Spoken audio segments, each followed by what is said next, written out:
Hello बच्चों, आज मैं आपके सामने एक क्वेश्चन जो डाउट के रूप में लेकर आया हूं। मैंने ये महसूस किया कि हमारे जो बच्चे डाउट्स देते हैं, इस तरह के डाउट्स हर स्टूडेंट के पास होगा। तो मेरा ऐसा मन किया कि भाई हमें भी क्वेश्चंस की जरूरत होती है, तो क्यों ना आप ही से क्वेश्चंस लेकर के हम उन क्वेश्चंस का सॉल्यूशन तैयार करें। तो मैं ये जानना चाहता हूं कि आपका जो डाउट का लेवल है वो क्या है। मैटर नहीं करता है बेसिक्स है, मॉडरेट है या एडवांस है। आपके पास डाउट है मींस डाउट है, और डाउट्स ही सक्सेस का मार्ग खोलते हैं। अगर आप प्रैक्टिस कर रहे हैं, आपके पास डाउट आ रहा है, इसका मतलब कि आप किसी चीज को करने के लिए लगे हुए हैं और उसका रिजल्ट आएगा। तो इसी को ध्यान में रखते हुए मैंने सबके लिए एक प्लेटफॉर्म स्टार्ट किया है। आप हमारे टेलीग्राम चैनल पे जाएंगे तो वहां पर आपको एक ग्रुप मिलेगा। चैनल नहीं है, वो एक ग्रुप है, क्योंकि चैनल के अंदर आप अपनी चीजों को साझा नहीं कर सकते, शेयर नहीं कर सकते। तो उस ग्रुप में आप जाएं। उस ग्रुप का नाम है, मैं बता देता हूं, डाउट्स फॉर सक्सेस। ठीक है, तो DOUBTS, doubts for success, black colour का स्टार के साथ लोगो बना हुआ है। आप उसको देख करके उसको ज्वाइन कर लें और अपने क्वेश्चंस को हमारे तक पहुंचाएं। हम उसका सॉल्यूशन वहां पर चाहे डिस्क्रिप्टिव मेथड से या फिर हम अपने YouTube channel STC Mayank sir पर आपको हम प्रोवाइड करेंगे वीडियो के माध्यम से।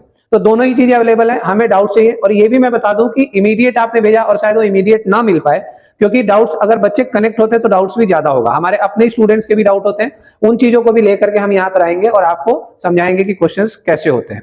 तो डाउट्स के लिए बिल्कुल टेंशन लेने की जरूरत नहीं है। जो आपका डाउट है आप वही शेयर करिए। हम एक एक करके आज मान लीजिए मैं एक डाउट लेके आऊं, मेरे पास 20 डाउट्स है इस बच्चे के, लेकिन मैं एक से इसलिए शुरुआत कर रहा हूं कि मुझे थोड़ी सी ये फालतू की बकवास जो है ना आपको इंट्रोड्यूस करने के लिए, ये भी जरूरी है जो मैं आपको बता रहा हूं, क्योंकि ये बताऊंगा तभी अगली बार से मैं ये बातों को खत्म करते हुए 2 3 4 क्वेश्चन, 5 क्वेश्चन या 10 क्वेश्चन आपको डाउट के जितने भी होंगे वो लिख के समझा पाऊंगा।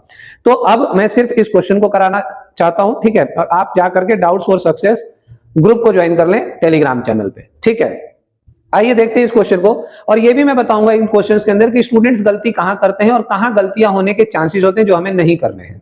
ये बात ध्यान रखिएगा। इस क्वेश्चन के अंदर भी ऐसी एक बेसिक गलती है जो स्टूडेंट करते हैं जिसकी वजह से आंसर फंस जाता है। ये नहीं करना है। आप आइए देखते हैं इस क्वेश्चन को कैसे करना है। तो सबसे पहले तो मैथ्स के किसी भी क्वेश्चन का आपको ध्यान रखना है कि उसको मैथ्स की भाषा में लिख लीजिए। जैसे ही आप मैथ्स की भाषा में लिख देते हैं ना किसी क्वेश्चन को, तो 70% क्वेश्चन तो वहीं सॉल्व हो जाता है, इसलिए क्योंकि वो आपको समझ में आ जाता है कि इसके अंदर करना क्या है।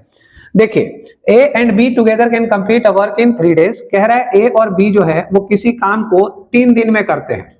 दोनों मिल जाएं तो ये लोग 3 दिन में कर देते हैं किसी काम को। अगली लाइन कह रहा है they start together but after 2 days।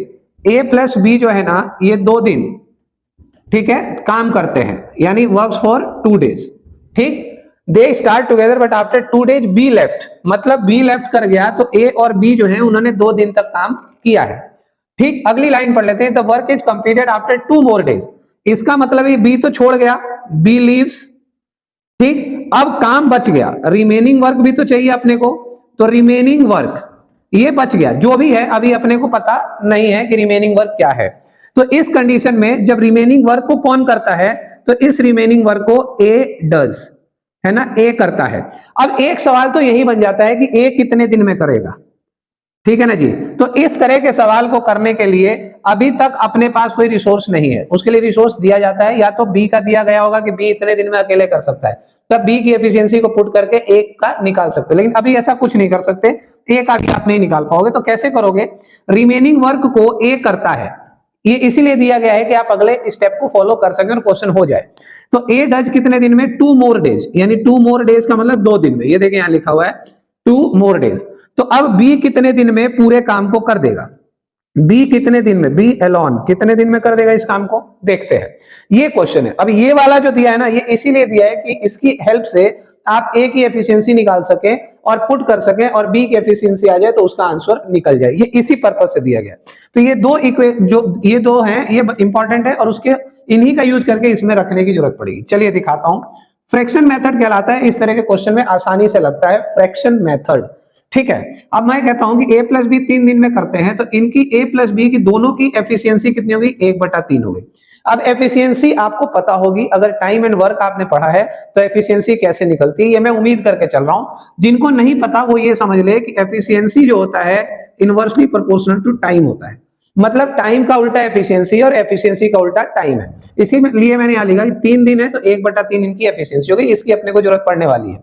अब 1/3 एफिशिएंसी के हिसाब से 2 दिन काम करते हैं, तो 2 दिन काम करने की वजह से 1/3 एफिशिएंसी कर देंगे, तो यहां पे हो जाएगा वर्क डन। कितना हो गया? 2/3 वर्क डन। अब ये वाली बात कहां से आ गई? 2/3। जिन्होंने कभी नहीं किया मैं उनकी बात कर रहा हूं। वो कैसे?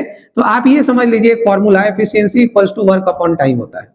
ठीक है ना? टाइम अपने को मिल गया, a प्लस बी की एफिशिएंसी अपने को मिल गई, टाइम और एफिशिएंसी को मल्टीप्लाई कर दिया तो वर्क निकल आया।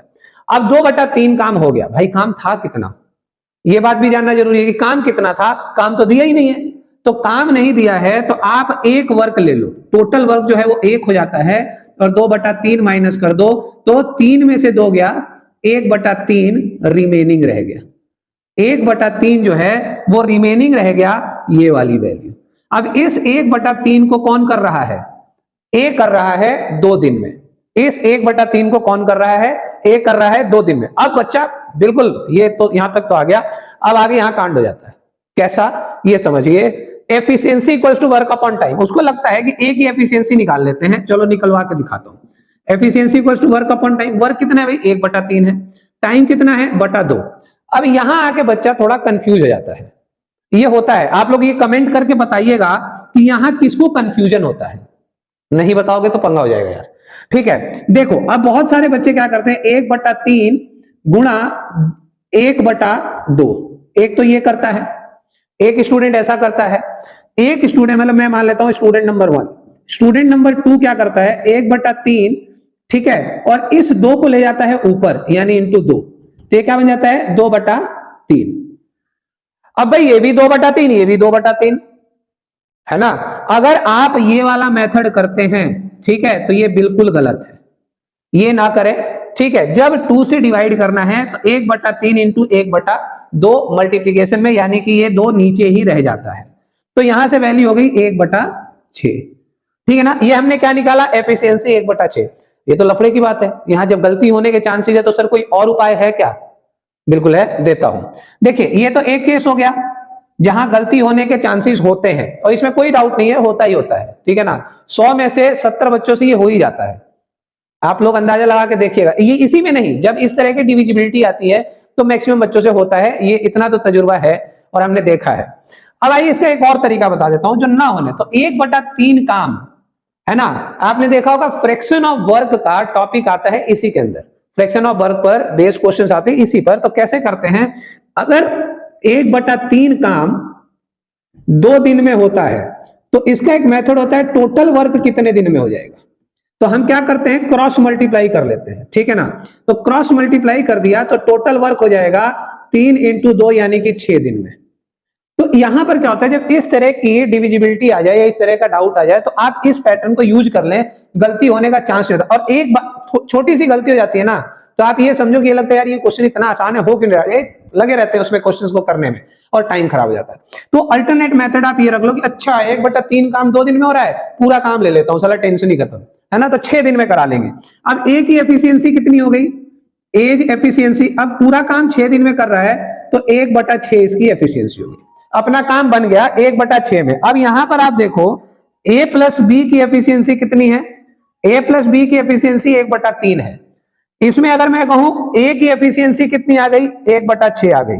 इसको मैं निकाल के उधर ले जाता हूं, माइनस कर दूंगा 1/6। अब यहां से वैल्यू कितनी हो गई? 6। 3 में से आपका क्या, 3 यहां पे क्या गया? 3 दूनी 6, 2 में से 1 गया, यानी 1/6।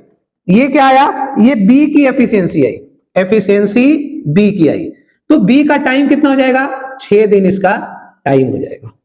6 दिन इसका टाइम हो जाएगा। तो ये आपको मैंने हर तरीके से समझा दिया। मेरे लिए ये क्वेश्चन आसान था, यहीं पे दिख रहा था कि 3 दिन में कर रहे हैं तो पूरा काम, मतलब दोनों मिलकर 3 दिन में कर रहे हैं तो वो समय डबल हो जाएगा। 6 दिन हम आपको डायरेक्ट बता सकते थे, लेकिन आप वहां पे जज नहीं कर पाएंगे, कोई भी नहीं कर पाएगा, उसके लिए प्रैक्टिस की जरूरत होती है। ठीक है, तो ये मेथड आप नोट कर लीजिए। ये वाले मेथड में बच्चों से गलती होती है, इसलिए ये मेथड फॉलो किया जा सकता है। अगले डाउट के लिए तैयार रहिए।